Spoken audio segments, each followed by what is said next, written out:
Good evening. Now, President Hakainde Hichilema has reaffirmed his government's commitment towards tackling Zambia's energy crisis through reforms, diversification of the energy mix, and new investments in power generation. Now, speaking during his recent opening of the 5th session of the 13th National Assembly, the president acknowledged the hardships of load shedding and have brought a lot of suffering to households, businesses, noting that for decades, electricity demand has outpaced investment in generation and distribution.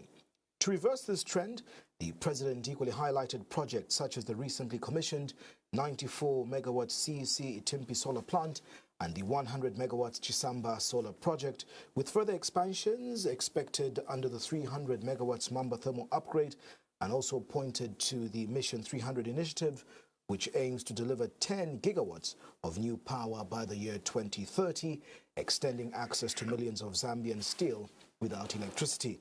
Now, in the petroleum sector, reforms like the open access regime on the Tazama pipeline, we say, have helped reduce diesel prices, with plans for a new multi-product pipeline with Tanzania to boost supply security. Now, despite these initiatives, however, reality is that Zambia's electricity situation has worsened. Fuel is a bit more pricey than it was 4 years ago, and the pressing question still remains: what is government's concrete plan to end load shedding, and when is the UPND going to deliver a cheap fuel and, moreover, sustainable supply or non-disrupted fuel supply to its citizens? Join me right after the break as I introduce my guest on Costa this evening.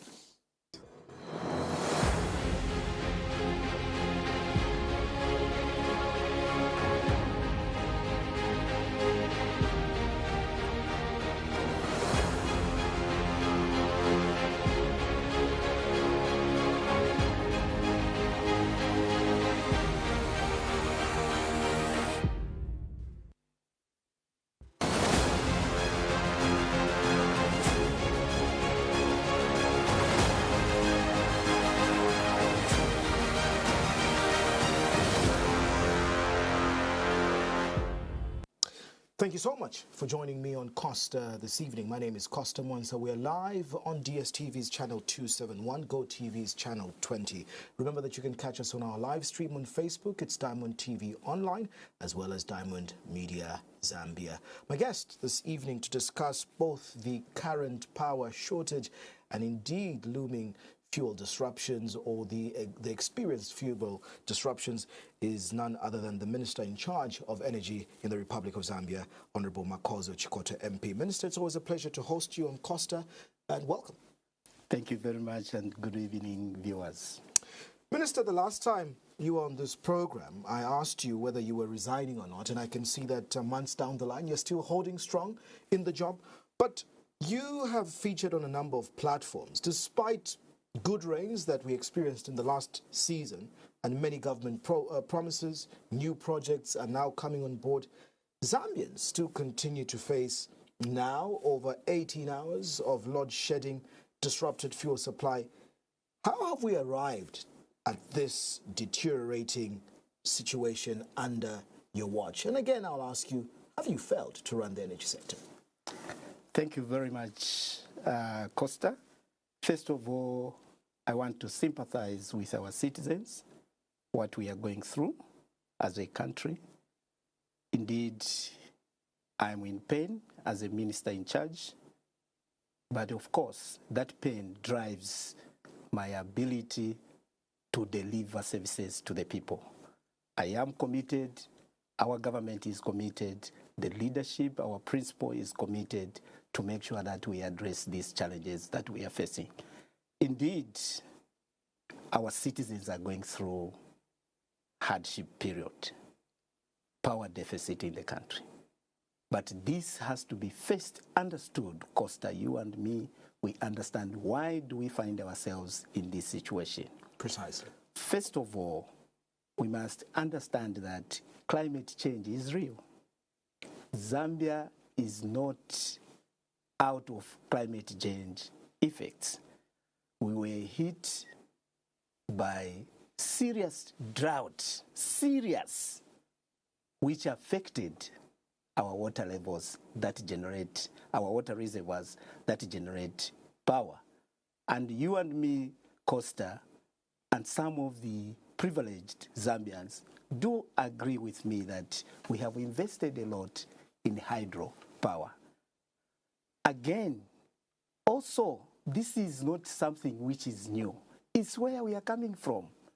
What we have been doing as a country. We should also look at our investment in the energy sector because populations are growing, production in the mines is growing, our policies in the agriculture, instead of depending on rain-fed agriculture, we have encouraged our farmers to go irrigation. All these things, they need sufficient power. But what have we been doing in the past as government? Have we been investing enough in relation to the demand that are growing nearly every year? The answer is no. There have been very little investment towards energy sector, especially with the climate change, to try to explore other alternative sources of energy. So if I'm getting you right, Minister, others will argue that infrastructure in hydro generation capacity that you found in 2021 when you took over is that if we're at full capacity, we can generate as a country in excess of 3,200 megawatts, all things being equal. Some will argue around 2,600. Yes. Is this not sufficient enough, or you're saying we are sufficient on hydro but not in other areas in the energy mix? That's what I'm saying, that arising from climate change, because we are talking of hydro. More or less, it's like we have been investing in mono energy source of power, that is hydro. And our hydro, which was supposed to supply us with sufficient power, it has been affected. But the capacity is there, we just don't have enough water. The installed capacity that the country has also, as we are talking now, because of these expansions that I've mentioned in the mines, agriculture, we needed to also increase in that dimension. Hydro also we need to increase because we are standing around 3,700 plus of our installed capacity. And that is not enough because those investments are speaking to, the national demand statistic probably way 2020, 2021. But things have changed. The demand is now high. Yes, the demand has increased. So all those things we're supposed to consider them, especially putting in mind that climate change is real and it has come to stay. We're supposed to plan our energy Minister, mix. I sympathize with you. You say you're pained. But many citizens obviously do not sympathize. They feel very cheated. But let's try through yourself to break it down for them simply. I know supplying and distributing this power is a highly technical thing. But the biggest challenge where the citizens feel cheated is that this government, yourself, your chief government spokesperson on record, that we experienced slightly better rain in the last season. And there were intimations that load shedding would reduce, not come to an end, would reduce, especially towards mid of this year, 2025. Government is on record. People feel cheated. People feel disappointed that the opposite is now happening. Can you explain that despite a successful rain season, why has the opposite happened? First of all, I still repeat my words that I sympathize with our citizens. Indeed, they may feel cheated because of the pain that they are going through, because of the pain that we are going through in the energy sector. But the fact of the matter is that this government really is committed to what is happening. Yes, we did receive fair rainfall in the previous rainfall season. But we must understand what was the damage when we were hit with the drought. The damage was so huge that when we received this fair rainfall, it's more or less like we're trying to recover from this serious damage that we experienced during 2023-2024 season when we were hit by this serious drought. Today we are saying that we we are going through recovering processes. Because people have to understand that the power hydro plants that we have limited capacity that they need to generate. What I mean is each plant has got installed capacity for power generation. Okay? Now, if water is not sufficient, we cannot generate.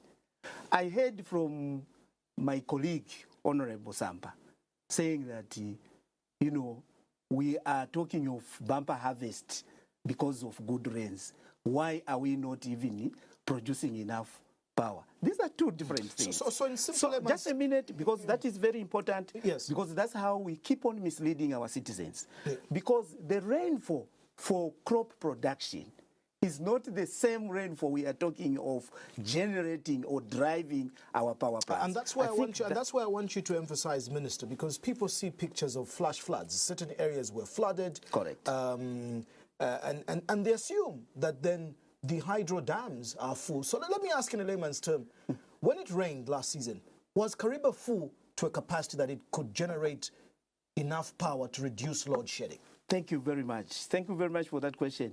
Costa, these are the things that we need. You and me, who have, you know, knowledge about these things, we need to help our citizens. Because even when our citizens are, you know, are going through this pain, they require to have correct information. But when you have got a leader like Honorable Mwansa, who is telling them that, look, because of the bumper harvest, we have good harvest. That's the same thing was supposed to happen even with Kariba dam. The dam was not full to its capacity. The dam was average. Like I've stated, that we were trying to recover. And that when we are talking of the dam, we are just, you know, most of the people, when we talk of electricity, what comes in mind is Kariba only. But we have Kariba, we have Iteji, we have Kafiwe Gorge. So this requires to have sufficient water to drive our generators. I'm happy you've mentioned those.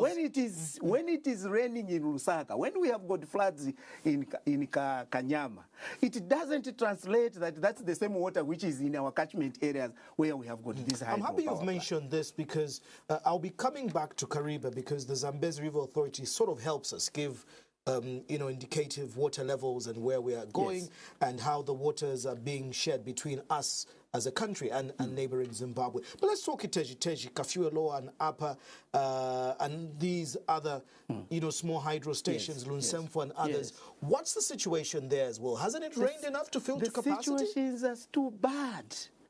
Because Lunsemfo you have talked about was supposed to produce about around 94 megawatts. Around 56 megawatts. But look what it is producing now, less than 30 megawatts, which is terrible. You go to Iteji. Iteji was supposed to produce about 120 megawatts. We are failing even to reach half of it because of water. So in this catchment area where we have got this hydropower plant, we were just trying to recover from the serious damages that we went through. Of course, Costa, even in your personal thinking, we have water to generate power. Then we just decided to say, no, we shouldn't generate power. It doesn't make sense because we have been given this position to deliver services. We'll be coming to that because you've been accused of being irresponsible and heartless because of exports. But let's get back to the fact that you've mentioned that our installed capacity is around 3.6 to about 3,700 as installed hydro capacity. Would you be open enough to explain again to the viewers this evening what the current generation capacity is at the moment when we put Kariba, Iteji, Kafiwe Lower, Upper and Lunsemfo? What are we outputting at the moment? Like I stated last time I was here, the national demand, the stored capacity, and currently, as I'm talking to you, Costa, due to this drought which hit us badly, putting together all what we are generating inland, we are just reaching 1,555 megawatts plus, closer to 1.6. That's what we are generating now. And like I have stated, this is a very, committed government, because we were voted on the premises of service delivery. And when you look at me, Costa, there's no way when I have got these resources to generate power, I just decide to say, no, Zambians should not get power. That's not true. It's just, you see, one thing, Costa people, us who have been given leadership, both us holding cabinet position and our friends who are backbenchers, members of parliament, we shouldn't politicize the crisis, because this is a crisis. We should not stand in parliament to politicize something which is affecting our citizens, because we are leaders. We have been given a responsibility. Minister, you say they are politicizing, but they are also leaders just like yourself, representing the people that elected them to speak on their behalf. And so clearly, to hold you accountable, here's the pain. If you're generating 1,600 megawatts of power through hydro, explain then the reasons as to why, even when you've put increased emergency electricity tariffs, people are paying tariffs on power that they're not getting. But there are these issues that ZESCO, through this government, is exporting power to the DRC, and you have middlemen who are buying this power cheaply from elsewhere and selling now this power to ZESCO at inflated prices. How, Minister, do you also explain the legality or the mechanism of how it works around private power traders, the likes of CEC, the likes of Enterprise Power, Petrodex, Canona, and Greenco? The allegation here is that they are buying power from ZESCO and then exporting to the Congo. Why are you allowing such a situation? This is why I've said that when we have a crisis as a country, we shouldn't politicize, as leaders privileged. Because that statement is coming from the leaders that have been elected. It's an untrue statement? That statement is not correct. What is the correct position? First of all, we need, as leaders, to give correct position. First of all, Costa, you may wish to note that in the energy sector, we introduced reforms. One of the reforms that we have spearheaded is open access. Open access, which entails that the market is now liberalized. We are also allowing private players to participate in the energy sector, to put investment in the energy sector. ZESCO, before then, it was only entity that was in charge of transmission, generation, and all those stuffs. There was no competition to ZESCO. We went through these reforms to make sure that we promote competition in the sector. Has this competition improved the situation? Actually, even to limp through this drought I've just talking about, it's because of the reforms that we have put in place. Otherwise, I don't know what we could even say. You and me, I don't know what we could say in the energy sector. But these reforms have helped us to navigate, as we are trying to navigate this crisis. The issue of saying exporting, people have to come with correct figures. First of all, when we say open access, these are independent power traders that we have allowed within the perimeters of the law, within the perimeters of the regulators, which is ERB. Okay? These are the people we have given authority to participate in the energy sector. Now, here is CEC. It goes to EDM. It goes to ESCOM. It goes to Zimbabwe. It purchases power and brings inland. It supplies the mines. And when they see an opportunity in DRC, they go and export.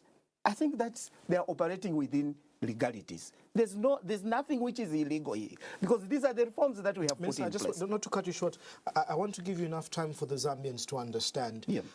We've also heard this argument that, for example, the likes of CEC don't have infrastructure like ZESCO.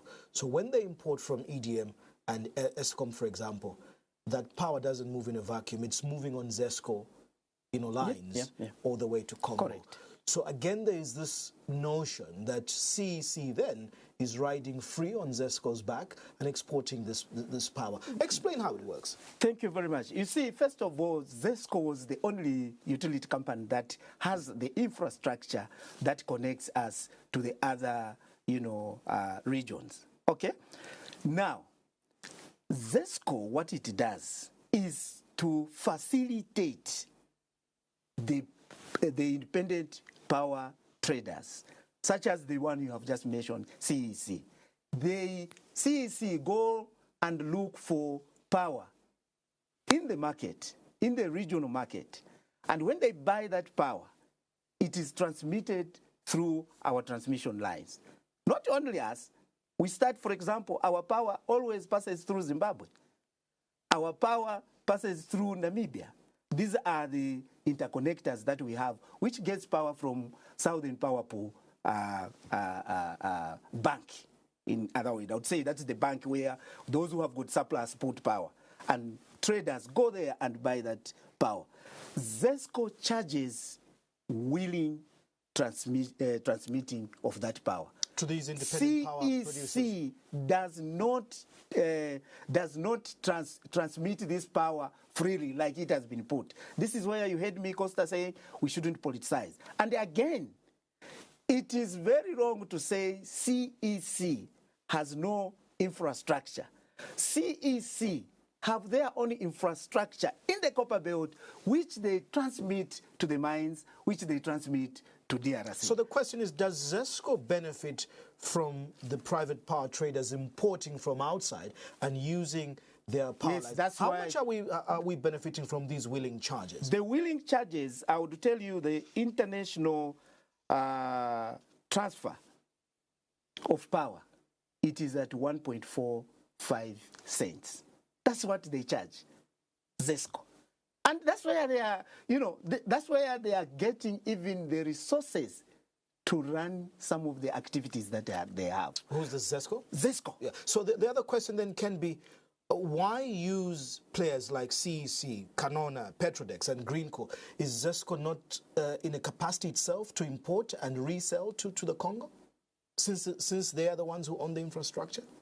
Look, first of all, we must understand. You remember I said that these problems, some of the problems that we are going, or to find ourselves where we are, is also tells you where we are coming from. In what state did we find ZESCO?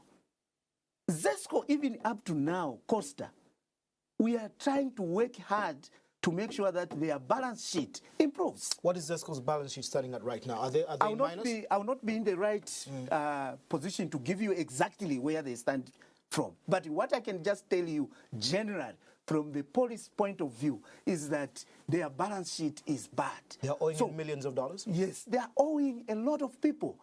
These people have no resources to participate in what you have just stated, import power and sell it to DRC. Because already their local mandate to satisfy our market, when we are talking of imports, they are limited because their balance sheet is not good. So ZESCO does not have the capacity, you're saying, to buy, they have to import power and they have no capacity which the private sectors are doing, who are also, in my view, and also if you were to critically look at it, they are supplementing what this government is doing. But why are you then, as a government, being accused, if you say that this open access, in your view, is working very well to save the face of ZESCO's current, balance sheet, that some of these companies mentioned here are being planted there because they are friends of the party and the powers that be to benefit from this energy crisis, to import power cheaply and sell at inflated prices to ZESCO to benefit your pockets? Look,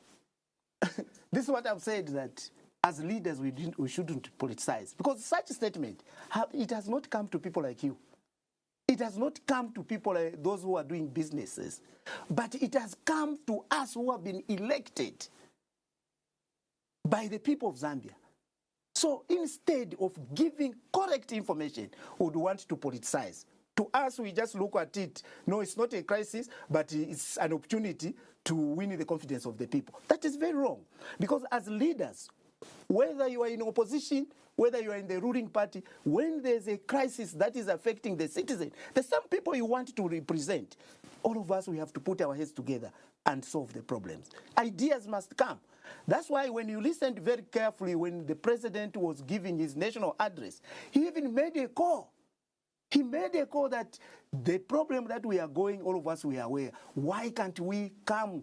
Those who have got, connections of wooing in investors, can we work as a team? He even went further to say, us, members of parliament, we are privileged. We are able to put a rooftop solar, which is going to push the surplus into the national grid.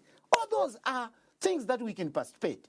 Sampa, Honorable Sampa, can also be one of the people who can come on board to say, I'm putting 10 kilowatts on my house. The surplus, I'll push it in the national grid using net metering. That's how leaders are supposed to operate. Not just to take advantage of a situation which is affecting people to politicize. I'll protect Honorable Sampa because he's not here to defend himself. Yes, because he's my colleague. I was listening his debate on Friday. As well as many others who have raised concern. Many others from opposition. But I'll protect him. Now, the point I'm trying to drive here is, among all our private players that we have encouraged to invest in the energy sector, what they are doing is to supplement what ZESCO are failing to provide. Just a minute, very sensitive, because this is the area Costa, which is very sensitive, and we need to communicate very well to our citizens, other than injuring them when they are going through this hardship. Look, the mines, we are saying that they have expanded. They require sufficient power. And we have set our targets ourselves. We have set targets that we need to increase production, 3 million per ton, 3 million tons per year, per annum. How do we achieve that? By having sufficient power. How do we grow production in the mines? How do we keep the workers, the jobs that have been created? Those people have to run. Those people have to produce. But look, if it was just ZESCO, definitely most of the mines would have closed. But now, see the best that they are doing, the private players. They source power outside. In the market where there's power, they import. They bring, they supply to the mines to supplement what the little that we are generating. I was going to ask a right. I mean, the example of Copperbelt Energy, I think they're the oldest power trader in Zambia with this track record. Again, you're saying legally and because of the reforms, who are these people now, like Canona, Greencore, Services, Petroleum, and Enterprise Power? Sorry, I have to ask this because we've heard other lawmakers pointing fingers to say where have these companies all of a sudden come from. They've got no traceable track record, and it's these things that they're doing business only to benefit those that are in the corridors of power. First of all, we must understand that when did we implement open access? That's where we are coming from. When did we implement open access? These are the reforms this administration has put in place. Yes, that's why you see, Costa, I keep on mentioning my dear friend Sampa. Because I heard him, Sampa, when he was debating on Friday. He said these are briefcase, companies. They have no office. Could that be true? Tell us, because he cannot speak from without. Because you see, that's why we need, you see, when you are in opposition, it doesn't mean that you are not part and parcel of government. Honorable Mao Sampa, if he wanted to get information, because these are the players that we have brought in the energy sector. He's free to come to the ministry to understand where are these people found. What is their legal? Because these are licensed companies, private players. So somebody who has been lanced. These are not friends of the party and friends of people in power, and they have not just surfaced up to take advantage of open access? Look, these are private players. It is open. Legally so? Yes, it is open access. Even himself, Mwansa, if he is able to bring an investor and a company that can add value to our energy sector, he's welcome. That's what he was told by the president when he addressed the nation. They were invited to say doors are open. We will be much willing to drive them. The doors are open. Mwansa understand open access. Why can't he come? If he's just thinking that these are the friends to the party, it's not about the party. It's about service delivery to our citizens. One of the other arguments before these reforms, such as open access, was that Zambia's energy sector was not lucrative in terms of investment due to the aspects of low tariffs. Interestingly so, educate us on the difference between tariffs around investment and the tariffs being charged on the end consumers, these emergency tariffs. We were told again that we were to undertake a cost of service study for us to be able to understand. A full report has not yet been given in terms of what these cost reflective tariffs are. With these players coming on board, is the energy sector now ripe? When you invite players like Honorable Mwansa, can anyone really just participate? Well, is the tariff plan correct? That's a very good question. Costa, look, this is why we are saying that we really have, big task in the energy sector to make sure that people understand. I would state in the same mouth, people would say there's no power. In the same mouth, people would say this power is expensive. These are the things that we say we have to move gradually to bring our citizens to understand that in the energy sector, we need to bring tariffs that are cost reflective. Today, in the region, I may say, Zambia, we are offering our power or our tariffs as the lowest. But now, an important question is the one you have given me, that how do we attract investment? Because people look at our tariffs that we are offering. So this is where I'm saying that no wonder why we found ZESCO where it is. The reason is our tariffs, Costa, they are not cost reflective. But it's something that we are doing methodical to make sure that we gradually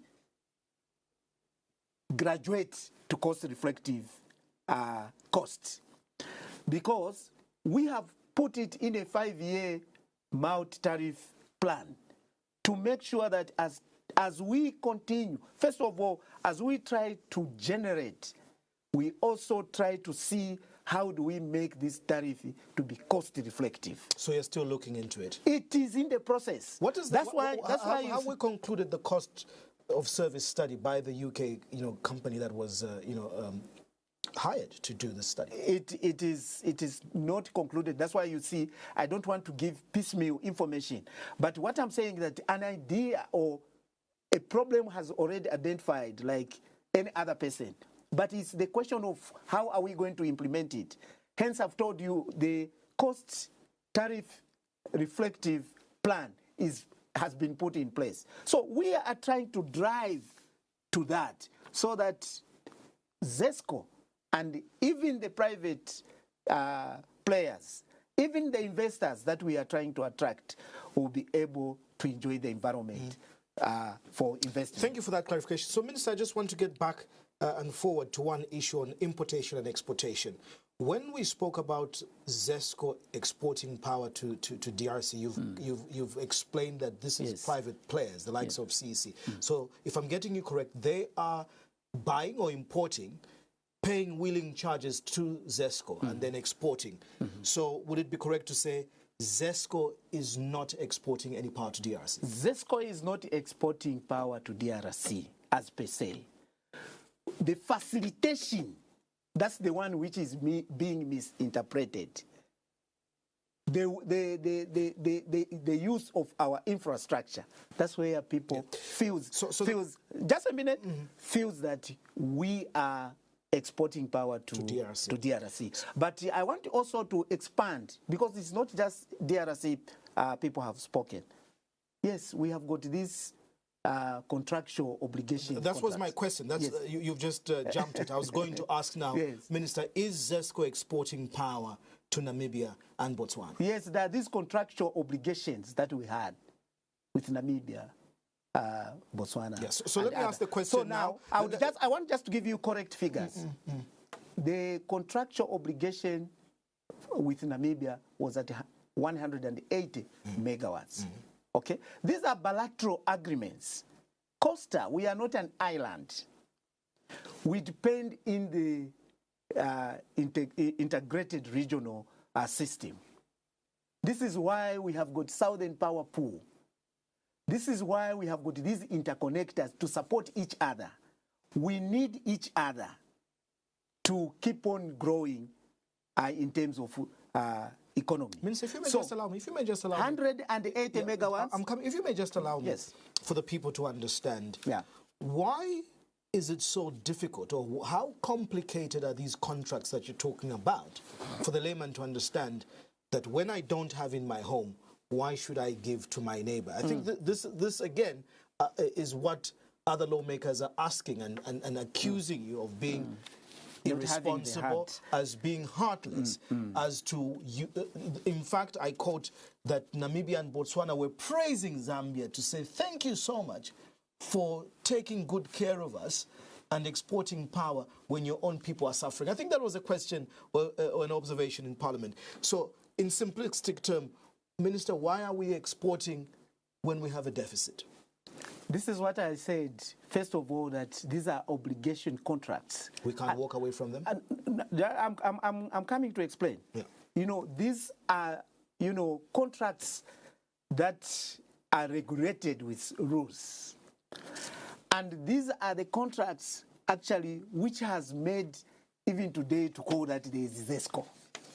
But however, there are clauses that allows government or a utility company going to sit and say, because of the crisis, we are invoking this clause. Can we, colleagues, drop down? This is the more reason. When someone say we are heartless, I think it's just lack of information. This is the more reason why the president has to send me to go and sit down with the government of Namibia to look at these contracts and also check what clauses that gives us, or what makes us as parties to sit down and look at our contracts. I did that. I went to Namibia. I sat with NamPower and the government. We agreed. They understood our situation. But also we must put in mind that there's no region in the Southern Africa which has got sufficient southern region. So when we sat, we agreed. We have moved from 180 megawatts, Costa, from 180 megawatts, a contract which is standing. You understand what law says? To drop to 50 megawatts. 50 or 150? 50. So you're saying we're now up now we are only giving Namibia 50 megawatts. Oh, Namibia, but our total. Just a minute, I'm still going. I want to make sure that these people understand. This is how this government is committed. This is how the President Hakainde Hichilema feels for the people of Zambia. So Namibia we've reduced from 180 megawatts to 50 megawatts? To 50 megawatts. Is that not being? But we're being told that the total exports we're making now are way around 150 megawatts. This one, what I'm saying is, I've specified a contract that is running. How much are we exporting to Botswana? Botswana, we are exporting about 50. No, 40. Okay? Zimbabwe, we are. I may not be very correct, but less than 30 megawatts. And those are just, what we call maintaining this relationship of what we also use this transmission line. So The interconnectors so can to you make these interconnectors active. Because if our colleagues said, okay, you are behaving in this fashion, we need also to pull back. We can be in a very serious So can you tell us tonight how much then we are exporting as a country in total? Costa, I'll give you the figures. In total, like I've said, that in Namibia we're exporting 180 megawatts. And when you check Namibia, 180 megawatts, but let me just add everything. In ZESCO is exporting a total, we are standing now at a total of 140. That's how much we're exporting. Yeah, 140 megawatts. And this is to Namibia? That one is the 140. That includes the private sector, those who are taking in DRC. Then we have those figures that I have given you for Namibia, but the total export was standing at 494 megawatts, okay? And the imports were standing at 596 megawatts. So when you add these figures and make your mathematics, you will see the deficit that... Let's just run through those again, Minister. You're saying we are currently exporting how much in total? Exporting is, the export is standing at 494. That is both private sector and ZESCO? Though this is both private sector and... And what is ZESCO alone exporting? ZESCO alone is exporting 238. Is exporting to... Exporting or importing? Exporting. Is exporting? Yes. So then, how have we managed to really? What is the justification of the clawback? Because the information that we get is that at some point you reduced this to 150 megawatts in terms of exports, and you were importing around 238. Maybe the question should be, what is the benefit ZESCO gets out of this export, and then why do we import more at a higher price? First of all, the reason why I have said that the reason why we can't completely cut the export is because these are contractual obligation contracts. We can't. The only thing that we are allowed to do is to negotiate and reduce, of which we have reduced, like I've stated. And the more reason why also these exports still remains, important to ZESCO is their lifeline. Remember, within the cost of power, the tariffs cannot support ZESCO. So, some of these small reduced exports is the lifeline of the utility company.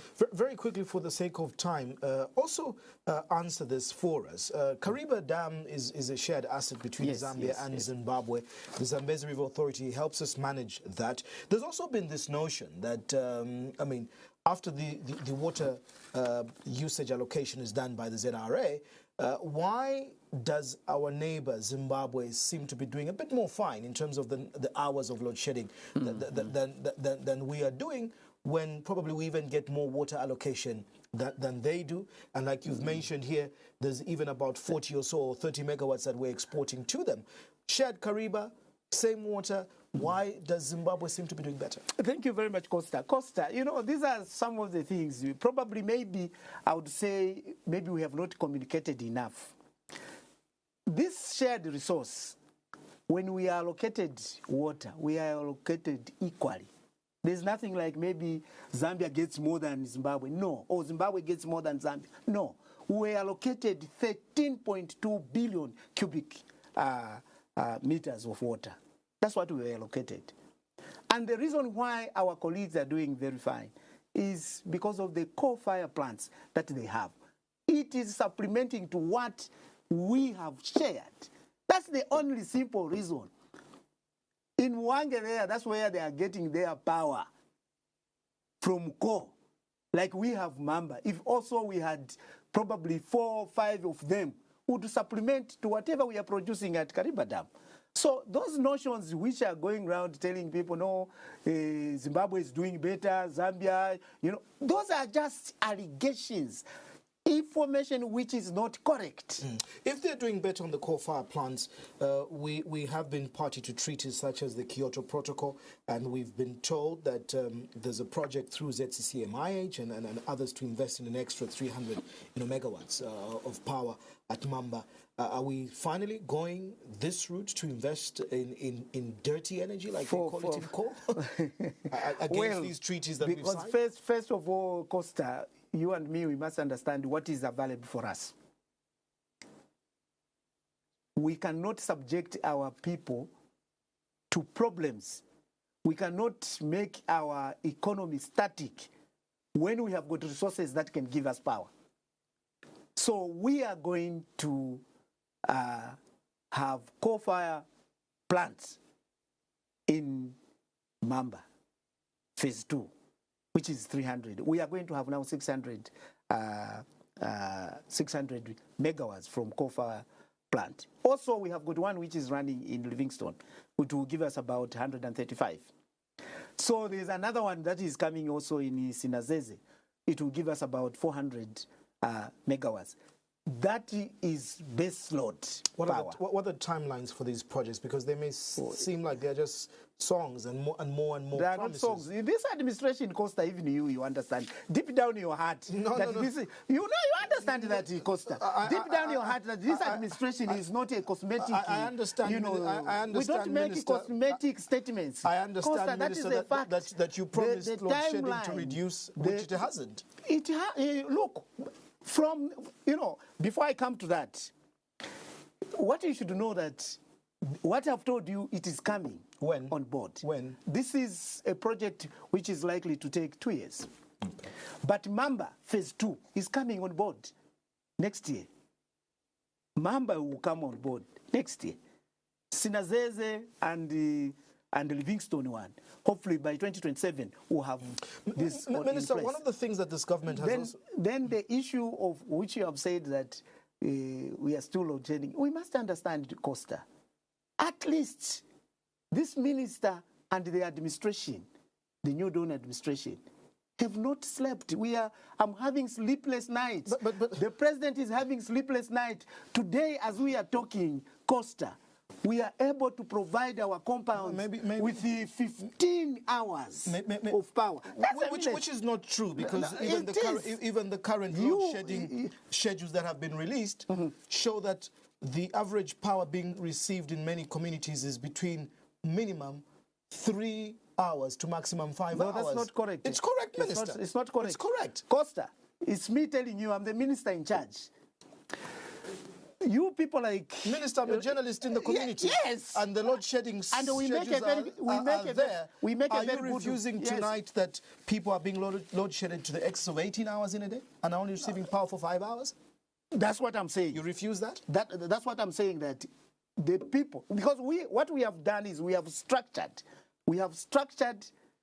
our methodical way of doing things so that we can recover, we can provide these services. Our compounds, if you call someone from Kanyama, you call someone from Matero, you call someone from Madevu, that's a minute, Costa. Minister, you live in a different Zambia. No, it's the same Zambia. According to you, you say people are getting how much power, how many hours? At least not less than 10 hours. In a day? Yes. Which Zambia is that, Minister? This Zambia. You can call anybody from Kanyama. Who will tell you? When last did you drive around to find out if that were the case? Maybe Zesco is lying to you. No, it's not like, I get feedback. If you have got a friend in Kanyama, you ask them, how much power are you receiving? Minister, I live in Woodlands and we receive 3 to 5 hours of power per day. We have, Woodlands is not a compound. But I'm a citizen.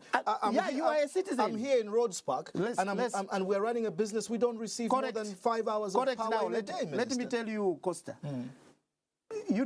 we need to agree that we have structured the areas.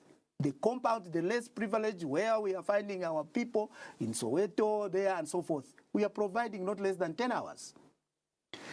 You people who, at least Costa, you can put a rooftop solar. No, Minister. You can. Minister, even if... So even if instead you, of 2 hours, listen, instead of 2 hours and 1 hour you were receiving, we have pushed at least minimum of 6 hours. No, but Minister, that's not, Minister, look, that's not these fair. measures, That's not fair for just businesses. A minute. Yes, if you categorize this like that, it's very unfair for a government to weigh such policies against businesses. It's the situation we are going through. That's why I'm saying that it's just a matter of time. That's why you have seen me moving from place to place to make sure that even I'm not saying that that is fair way of doing things, but we need to have a roadmap which is well structured, methodical on how to address. So, Minister, when you say you're methodical and you're not sleeping, you're spending sleepless nights, you and the government, probably instead of sleeping, maybe you should go and rest and let others who are better to do the job. But when I'm doing very well. Well, by load shedding not coming to an end? Look, the load shedding you were supposed to be having how many hours? The reason why you have seen these things, I'm able to provide 15 hours to the compounds. That's part of working. And you're happy that you've done a good job? No, I'm not saying I'm satisfied. I'm saying this is the roadmap of delivering services. I'm working towards achievement of making sure that Costa, your business are not affected.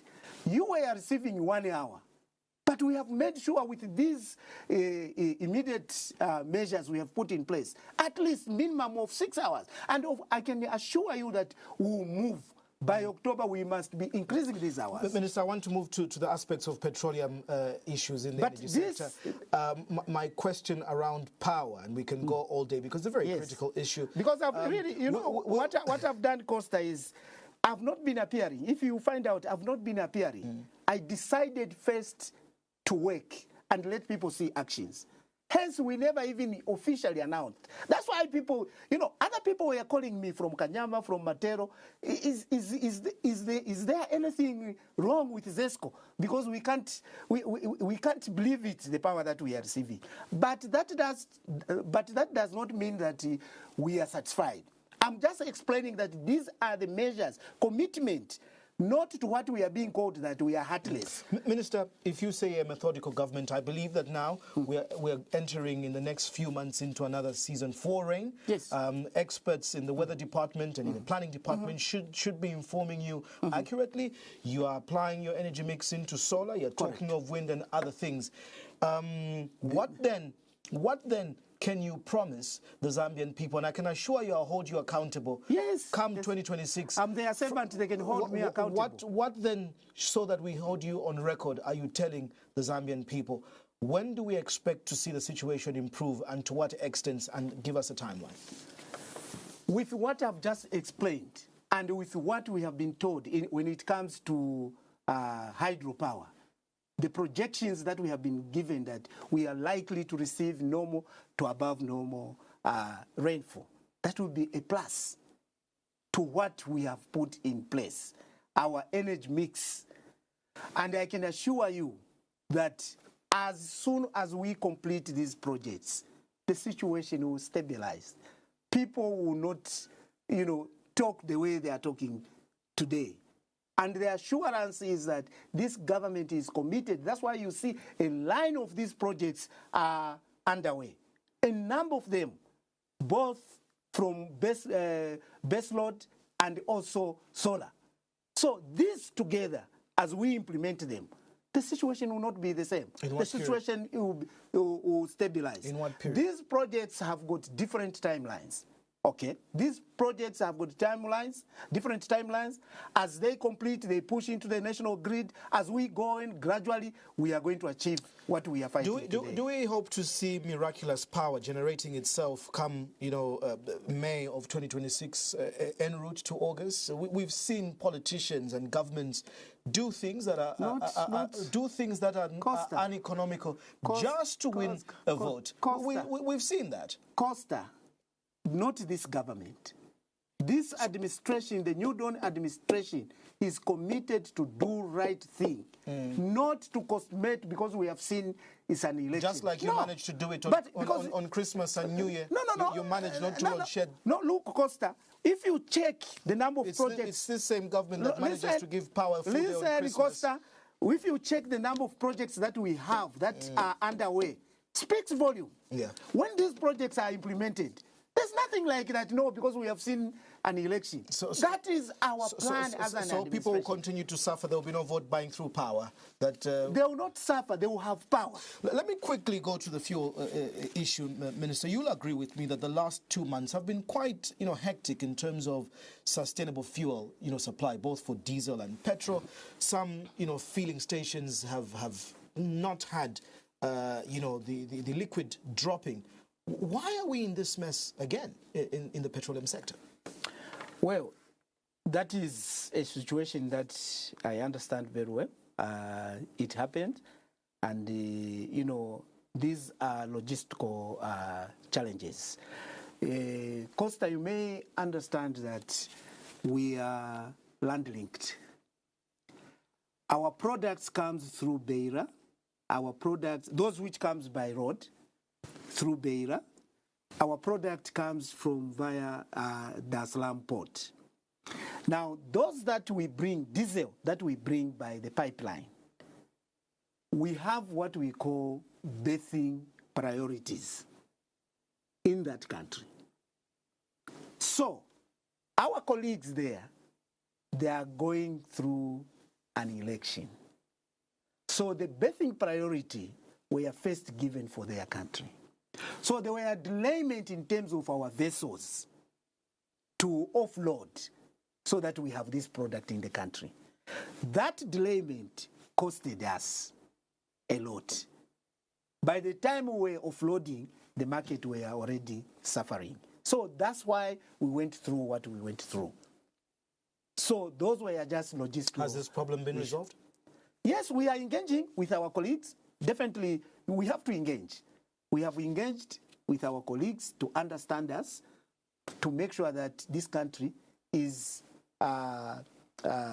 fuel secured. And this is what we are doing in the background. And also, we are trying to encourage players to start using the road. We shouldn't just 100% depend on the pipeline. We are said we that's must, for diesel. Yeah, both diesel and petrol now. I'm talking. You want us to go back to the road? Yeah, we are saying that for now we have to utilize even the road. Won't that then bring more expensive, prices? Because this is where we cut out the bulk supply tariff. This is where now ourselves as government and the regulator, ERB, have to sit down and look and review to see how are we going to manage the situation. But, Minister, this is already... Minister, when you say you're engaging, probably you're not doing your job again enough with the regulator because it is turning into a crisis. Fuel is an important ingredient of production. Mm-hmm. And so when you have this month or this week it's diesel, tomorrow it's petrol, one cannot plan, one cannot produce properly. So when would you assure that these negotiations of berthing issues and really... I've told you that in terms of berthing, the product that we are bringing via the pipeline, those things have been discussed and agreed. What happened with the Zimbabwe route? Because at one point we were importing through Zimbabwe and something went amiss. Yes, what because our colleagues, they introduced a tax that discouraged a lot of these private players. As you may be aware that the issues to do with the petroleum product is in the hands of the private players. So all those things we have gone further to negotiate. I agree with the tax has been removed now. So very soon that route also will start providing the Zimbabwe. I agree that it's in the private players, but you have ERB to regulate these private players. Is ERB toothless? Because even with the diesel aspect, we are told of this monopolistic monster called agrofuel that seems to be outdoing everybody. And the open access reform in fuel with Tazama was a good initiative, but one that is not working to the advantage of the end user. Costa, I don't know. Sometimes we people, I don't know how we like collecting our information. Look, this agro issue is the thing of the past. No, Minister, it doesn't go away because... Look, the open access allows for competition, including agro. Agro also has been participating in the open access, in the tendering. He has been participating. So where is the problem? All the players. The first tender, we had 18 players participating who gave us different range of prices. The highest was $84 per metric ton to the lowest, who was $43 per metric ton. That is the gain. That is the value. That is the good result, positive results out of these reforms we implemented. Can you explain, under the new reform of open access, how bids and tenders are awarded, how the pricing mechanism is done, and who does this? First of all, we have a committee which work hand in hand with Tazama to put in tenders, adverts. They will call for an advert, and our players who are seated in the pool participate. They give us offers. Then we look at who gives us an affordable and fair offer. Those are the ones we give the contract to use the pipeline. That's what we do. But how do we regulate the prices? ERB does that. One, they look at who, like I've told you, that those who give us fair premiums are considered. That is one factor which is considered when they are coming up with prices. Second is the exchange rate. Kwacha to dollar is also another factor. The other one is the international, oil marketing prices. The other one is the transportation cost and other costs. When these factors are factored together, then ERB are able to give the price well in advance for people to understand and plan very well. So this is the best of open access, which has benefited our common person or the beneficiaries of the retail palm. And are you happy with the current aspect where we just have 3 to 4 players that are participating, and again, Tazama being a shared asset, are we getting the best price of a public asset? Yes, we are. We are. Look, in fact, it's not, you can't say only 3 players. The reason why maybe we come up with 3 or 2 or 1 person is we get the lowest, like I've said. And also, this matches together with the regulations our colleagues are having there, issues of bathing. Because if we have small ones, this one brings 20,000 metric ton, this one 15, this one 5, we will have challenges in terms of bathing there. So in order to make sure that we are smart, we are able to run with our colleagues their regulation that side, we always come up with a bigger vessel that we are able to push for bathing and offload on the market at an affordable price. Minister, thank you so much for using our platform to speak to the Zambians this evening. I hope those in Kanyama are watching, since they've got 10 hours of power. Yes. They are watching. And I can assure you this government is committed, like I've stated, that we are having sleepless night to make sure that this challenge that we have, which we sympathize with our citizens, will be the thing of the past with what we have put in place. There are measures that are in the immediate, there are measures that are in the medium term, there are measures that we have put in the longer term to address the energy deficit that we are facing as a country. And this government is committed, and that is an assurance I'm giving them.